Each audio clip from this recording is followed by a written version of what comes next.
मुल्क के अंदर दहशतगर्द ग्रुप मौजूद हैं, तखरीबकार हैं, वो इस मुल्क की तरक्की नहीं देखना चाहते, वो किसी के हाथों में खेल रहे हैं, बाहर से उनको मदद मिल रही है, उनको एजेंडा मिल रहा है, वो उस पर काम कर रहे हैं। 2024 के इलेक्शन के बाद जो सेटअप बना उसको भी मसाइल का सामना है, चैलेंजेस दरपेश, क्योंकि एक जमात है कि वो चाहती है कि ये सिस्टम चला जाए। आपने तय कर लिया था कि आप supreme court procedures practice and procedures act में मज़ीद तरमीम करेंगे और फिर ये कि जजेस की तादाद बढ़ाएंगे। तो अब कल पेश होना था बिल, जो आने वाला कल है, तो नहीं हो रहा। वजह क्या है? इख्तलाफ, तहफ़्फ़ुज़ात, और उसके पीछे वजह क्या है? Point scoring, nothing else. वो कौन से पॉलिटिकल एलिमेंट्स हैं जो सिर्फ और सिर्फ अपनी आपको दिखाने के लिए कि हम बहुत डेमोक्रेट हैं। भाई डेमोक्रेसी बहुत ज़रूरी है, लेकिन डेमोक्रेटिक लोगों के साथ डेमोक्रेसी होती है। जो आपको आगे से डेमोक्रेटिक बिहेवियर देता है उसके साथ आप डेमोक्रेटिकली पेश आते हैं।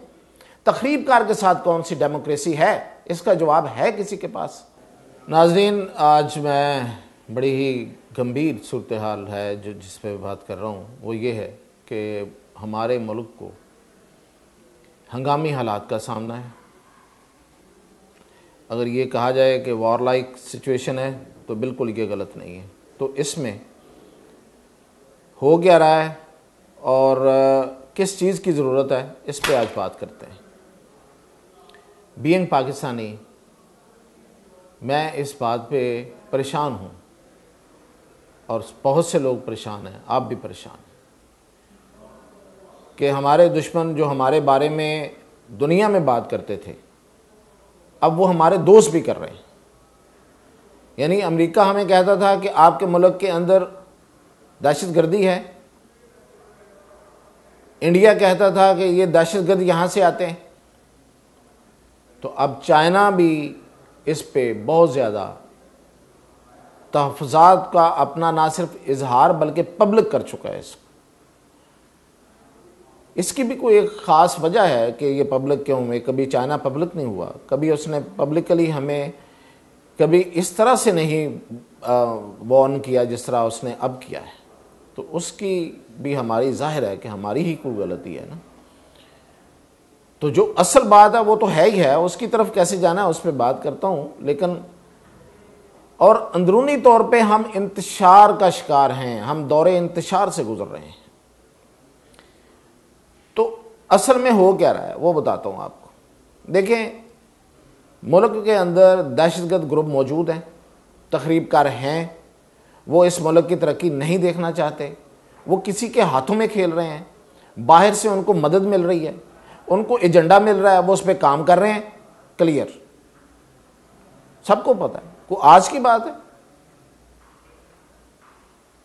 दूसरी बात, मुल्क के अंदर इस वक्त जो एक 2024 के इलेक्शन के बाद जो सेटअप बना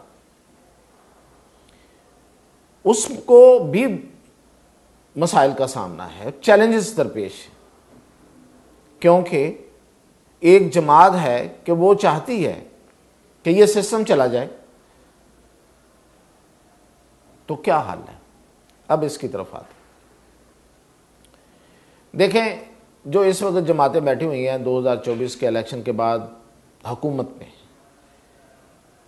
या तो वो ये कहें कि हम हुकूमत नहीं करते, रिज़ाइन करें, घरों को जाएं, इलेक्शन हो, फिर अवाम फैसला करें और वो जो भी हुकूमत आए वो बन जाए। एक तो हाल ये है। अब ये अफोर्डेबल है या नहीं है, इस पे एक अरसे से बात हो रही है। तो फौरी तौर पे पाकिस्तान के लिए हमारी मुआशी जो हालात हैं उसमें ये अफोर्डेबल नहीं है। अच्छा, अब इस सेटअप को चलना है तो चैलेंज तो है आपको। एक सियासी जमात है, वो हर सूरत डिस्टेबलाइज करना चाह रही है पॉलिटिकली। मैं मुल्क की डिस्टेबलाइजेशन की तरफ बाद में आऊँगा। पॉलिटिकली तो वो कर रही है और करना चाह रही है। तो आप क्या बेचते हैं? आपके यहाँ क्या है भाई? आप किस चीज़ की पॉलिटिकल लीडरशिप हैं और कौन सी पॉलिटिकल पार्टीज़ हैं जो उसको हैंडल नहीं कर पा रही, आपस में इत्तेफाक नहीं है, उसकी सबसे बड़ी खबर मैं आज आपको दूं कि जो मतलब ये होना चाहिए नहीं होना चाहिए, ये बहस बात की आप करने जा रहे थे, आपने तय कर लिया था कि आप supreme court procedures practice and procedures act में मजीद तरमीम करेंगे और फिर ये कि जजेस की तादाद बढ़ाएंगे। तो अब कल पेश होना था बिल, जो आने वाला कल है, तो नहीं हो रहा। वजह क्या है? इख्तलाफ, तहफ़्फ़ुज़ात, और उसके पीछे वजह क्या है? Point scoring, nothing else. कह रहा हूं दावे के साथ, नथिंग एल्स, पॉइंट स्कोरिंग। यही काम ये महीने बाद या 10 दिन बाद करते हुए नजर आएंगे। लेकिन एक मुल्क के अंदर कैफियत है, उस कैफियत को बढ़ावा देना लाजमी है क्या? और हर बात पे इख्तलाफ, कोई मुंह बसोरे इधर, कोई मुंह बसोरे उधर। तो ये जो हुकूमत में शामिल जमातें हैं, ये होश के नाखन नहीं ले रही। अब आगे चलते हैं। ऑपरेशन अज़्म इस्तेहकाम का ऐलान हुआ, फंडिंग हो गई, अप्रूवल हो गई। तो उस ऑपरेशन को ऑपरेशन की शक्ल ना देने वाला कौन है? उसमें रखने डालने वाला कौन है? उसमें कॉम्प्रोमाइज़ करने वाला कौन है? और क्यों किया जा रहा है? देखें, जब आपको आपके यहाँ आपके अंदर आपको पता है तखरीबकार बैठे हुए हैं, एजेंडे के तहत हैं, हर चीज़ उनके पास है, तो फिर आप उनको कुचलना नहीं चाहते, तो इसके अलावा क्या हाल है? बातचीत। तखरीबकार के साथ बातचीत कैसे हो सकती है? और क्या वो तखरीबकारी से बाज आ जाएगा? कैसे उम्मीद है आपको? माजी में कोई ऐसी मिसाल है? कोई मिसाल नहीं है। तो फिर सिर्फ अपनी सियासी पॉइंट स्कोरिंग के लिए कि हम ऑपरेशन नहीं करेंगे, हम इसको ऑपरेशन का नाम नहीं देंगे, तो ना दें आप ऑपरेशन का नाम। ये जो चाइना ने, अभी चाइना के सफीर ने जो सरेआम कहा है, तो इसीलिए कहा है। वजारत दाखिला तो तैयार थी इस ऑपरेशन को करने के लिए। तो फिर वो कौन से पॉलिटिकल एलिमेंट्स हैं जो सिर्फ और सिर्फ अपनी आपको दिखाने के लिए कि हम बहुत डेमोक्रेट हैं? भाई, डेमोक्रेसी बहुत ज़रूरी है, लेकिन डेमोक्रेटिक लोगों के साथ डेमोक्रेसी होती है। जो आपको आगे से डेमोक्रेटिक बिहेवियर देता है, उसके साथ आप डेमोक्रेटिकली पेश आते हैं। तखरीबकार के साथ कौन सी डेमोक्रेसी है? इसका जवाब है किसी के पास?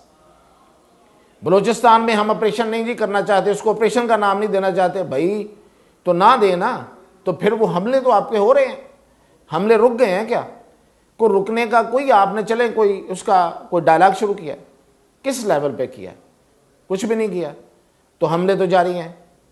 और इसहाक डार साहब को क्या ज़रूरत थी ये बात, इस बात की बड़क मारना कि जनाब पूरा चीन जो है, यही हुआ है ना कि एक तकरीब में इस्लामाबाद में इसहाक डार साहब ने फरमा दिया कि जी चीन पूरी दुनिया में अपने किसी भी बंदे की सिक्योरिटी के हवाले से बहुत ज़्यादा सेंसिटिव है, और जहाँ कहीं उनके लोगों की ज़िंदगियों को मसला होता है, वो वहाँ पे उनके साथ वो अपनी चीज़ें मुनक़दा कर लेते हैं, अपने मामलात को। लेकिन हम हैं एक कि हमारे साथ नहीं वो कर रहे, बेशक जितने मर्जी बंदे यहाँ पे उनके निशाना बन रहे। क्या ज़रूरत है इस बात को पब्लिकली आप डिस्कस कर रहे हैं, जो कि आपकी सिक्योरिटी के मामलात हैं? तो उसके जवाब में फिर क्या चीनी सफीर कहते हैं कि यस, बंदे और मारे, कोई मसला नहीं है, हम मरने को तैयार हैं, ये कहते। उन्होंने फिर पब्लिकली वही बात कर दी जो असल में अंदर है। और जो असल में अंदर होती हैं वो बहुत सी बातें होती हैं, उनको पब्लिक करने से नुकसान होता है। ये हो गया। अब वो चीज़ जो है वो पब्लिक हो गई, तो फिर आपने एक डिमार्च दे दिया। जब आपने डिमार्च दे दिया, उसकी खबर चली, तो फिर उस पर जी आप खबर ना चलाएं। तो मैसेज तो हर जगह पहुंच चुका है। खबर चलने से क्या होता है? रुकने से क्या होता है? आपका दुश्मन खुश है, इसलिए खुश है कि जो वो कहता था वही बात आपका जो सबसे गहरा दोस्त है, जिसको आप समंदर से गहरी दोस्ती कहते हैं और हिमालय से ऊपर ऊंची दोस्ती कहते हैं, वो कह रहा है आज। तो ये सियासी जमातों को होश के नाखन लेने हैं, और ये इसके अलावा कोई चारा नहीं है कि एक नेशनल सिक्योरिटी काउंसिल बनाई जाए और उसमें हमारी सिक्योरिटी के जो टॉप ब्रास है वो बैठे, और जो हमारी जो कौमी क़यादत है उसको बिठाया जाए बशमूल पीटीआई। और वाजे किया जाए पिक्चर को, और दो टोक पैगाम हो कि ये नो गो एरियाज हैं, ये रेड लाइंस हैं, और इसमें अगर किसी ने सियासत करने की कोशिश की तो वो फिर सियासत करे, उसको भी फिर उसी तरह ट्रीट किया जाए जिस तरह तखरीबकारों के साथ ट्रीट किया जाता है। और अगर ये इस लानत को, जो दहशतगर्दी और तखरीबकारी है, इसको हम ना कंट्रोल कर सके तो नाउ और नेवर का वाला मामला है। अब नहीं है तो फिर कभी नहीं होगा, फिर कोई नहीं आएगा आपकी तरफ। जो अभी आप अरबों की तरफ फिर रहे हैं, सऊदी अरब या कतर, वो भी नहीं आएंगे। वो कोई लोहे के नहीं बने हुए कि वो यहाँ आए और वो आपके तखरीबकारों के हाथों निशाना बने और उनका सरमाया भी जाए और लोगों की जानें भी जाएं। तो ये फैसला लेने की ज़रूरत है और यही लास्ट ऑप्शन है। और ये सियासतदानों को इस पे या तो वो आ जाएं या उनको लाया जाए, इसके अलावा कोई हल नहीं है। और मैं आखिर में जुडिशरी के हवाले से एक बात करूँगा। बहुत से लोग बात करते हैं, लेकिन बात करते रहना चाहिए, कहीं असर हो या ना हो, कि जस्टिस मियां गुल औरंगज़ेब ने जो परसों एक लोअर जुडिशरी के एक जज के बारे में जिस तरह की ज़बान इस्तेमाल की थी, उसको हर बंदे ने कंडेम किया, मेरे समेत। मेरी कोई बात सुनी गई या नहीं सुनी गई, लेकिन बहुत सी बातें उनके कानों तक पहुंच गई और आज उन्होंने इस पर माजरत कर ली। तो मेरा शुरू से एक मौक़िफ़ रहा है, वो ये है कि जज जो है वो जज होता है, वो बड़ा हम्बल होता है, उस पर बहुत भारी जिम्मेदारी होती है। वो कोई मज़हब से ताल्लुक़ रखता हो या ना रखता हो, कोई एथियस्ट हो, तब आपने इंसाफ करना है। तो इंसाफ करने वाला बंदा जो है ना, अगर उसकी गर्दन में सरिया हो तो वो इंसाफ कर ही नहीं सकता। तो ये सरिये निकाल दें खुद ही सब, जज बने, लॉर्ड्स ना बने। और जो लॉर्ड्स बनेंगे उनको फिर जो ऑलमाइटी लॉर्ड है ना, वो देखेगा। तारीख गवाह है कि लोग जज बनने से घबराते थे, इनकार करते थे, तशद्दुद सहते थे, और उस तशद्दुद को सहते सहते वो जाने दे गए कि मैं जज नहीं बनूंगा, इसलिए कि ये सबसे मुश्किल काम है इस दुनिया में। और सबसे फिर बड़ा काम भी हुआ। जो सबसे मुश्किल होता है वही सबसे बड़ा काम होता है। तो उसके लिए फिर कम से कम बंदे को वही होना चाहिए जिसकी उसके तकाजा किया जा रहा है। और फिर ये कि तौहीन अदालत सिर्फ सामने खड़ा बंदा नहीं कर रहा होता, जो कुर्सी पे बंदा बैठा होता है वो भी तौहीन अदालत करता है। ये दो तरफा अमल है, इसको समझा जाना चाहिए। आपके पास ये जो तौहीन अदालत का हथियार है, इससे लोगों को तो मार ना दें, अपने पे भी सीधा करके देखें कि यही अगर मेरी तरफ आए। इसलिए कि तौहीन अदालत है, तौहीन मियां गुल औरंगज़ेब या कुछ और नहीं। अगर आप भी बोल रहे हैं उस अदालत, उस मुकाम जिस पे आपको बिठाया है आइन और कानून ने, उस और सिस्टम ने, उस अदालत और उस कुर्सी और उस मुकाम की तौहीन आप कर रहे होते हैं जब आप लूज टॉक करते हैं, जब आप ऐसे रिमार्क्स देते हैं जो आपके ओहदे के शायाने शान नहीं है, जो आपको जेब नहीं देते। वो माजी में था या आज है या मुस्तकबिल में होगा, सब उस तौहीन के मुर्तकिब होते हैं। और मैं गुजारिश करूँगा अपनी मुकन्ना से भी और अदलिया से भी कि इस पे कानून साजी होनी चाहिए कि अगर कोई जज अपने ओहदे का लिहाज नहीं कर रहा तो उस पे तौहीन लगे, बिल्कुल उस पे तौहीन अदालत का कानून लागू हो, ऑटोमेटिक हो जाए कि आपने ये वाले जो रिमार्क्स दिए या ये जो आपने जो कुछ कहा या आपने जो फैसले में किसी की तौहीन की, ये बेसिकली आपने अदालत की तौहीन किया है, इस ओहदे की तौहीन किया है, आपको ये सज़ा सुनाई जाती है। तब जाके ये जुडिशरी और जुडिशरी ठीक हो तो मुल्क ठीक होता है। ये मैं नहीं कह रहा, ये चर्चिल ने कहा था। तो इस पे और अब सबसे बड़ी डिमांड ये है कि सुप्रीम सिक्योरिटी काउंसिल बनाई जाए और इस मुल्क के मसाइल का हल जो है ना वो उसको फौरी एड्रेस किया जाए, वरना दास्तान ना होगी दास्तान। इंशाल्लाह कल फिर हाजिर होगा। YouTube पर गूगली न्यूज देखने के लिए youtube.com की सर्च बार में गूगली न्यूज टीवी टाइप करें। गूगली न्यूज के पेज पर सुर्ख रंग के सब्सक्रिप्शन वाले बटन पर क्लिक करना